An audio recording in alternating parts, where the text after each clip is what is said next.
Lumilitaw sa bagong datos ng Bureau of Treasury na halos kalahating trilyong piso ang kulang sa pondo ng pamahalaan sa unang 3 buwan ng 2025. Ayon sa isang ekonomista, dapat na itong ikabahala lalo na kung ang nakikita na namang solusyon ni Marcos Jr. ay panibagong utang ng gobyerno. Si Carla Abellana magbabalita. Sa pinakahuling datos ng Bureau of the Treasury, lumobo sa 478.8 billion pesos ang budget deficit ng gobyerno mula January hanggang March 2025. Mas mataas ito ng halos 76% kumpara sa 272.6 billion pesos noong nakaraang taon. Sa unang quarter pa lang ng taon, gumastos na ang Administrasyong Marcos Jr.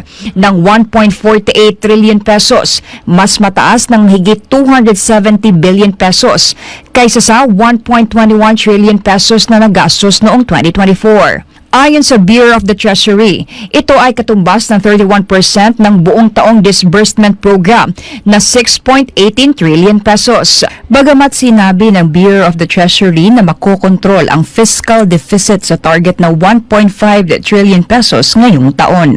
Ayon sa ekonomista na si Dr. Michael Batu, kaduda-duda ito lalo na't baon na sa utang ang gobyerno sa ilalim ng Marcos Jr. administration. Anya, mas mabilis ang paggasta ng gobyerno kaysa sa kinokolektang kita nito na nagdudulot ng patuloy na paglobo ng deficit ng bansa. At paano natin pupondohan yung deficit na yan? It's either mangungutang tayo o magbebenta ang gobyerno na naman ng kanyang mga ari-arian, yung tinatawag nating privatization, Jade. No? So, ang concern talaga dito is yung sustainability ng ganitong klaseng pulisiya kasi taon-taon na lang tayong budget deficit. Ayon pa kay Dr. Batu, tila walang katapusan ang pangungutang ng gobyerno at ito'y dulot ng mahinang tax collection at kulang na kita ng bansa. Hindi natatapos-tapos yung pangungutang ng ating gobyerno kasi nga hindi tayo efficient, no? Hindi maayos yung ating pangungulekta ng buwis at hindi rin maayos yung ating pag-generate ng revenue. Kumbaga palaging kulang. Giit ng ekonomista, hindi lang ito simpleng usapin ng kakulangan sa pondo, kundi malinaw na indikasyon ng mas malalim na problema sa sistema ng pamamahala sa ilalim ni Marcos Jr.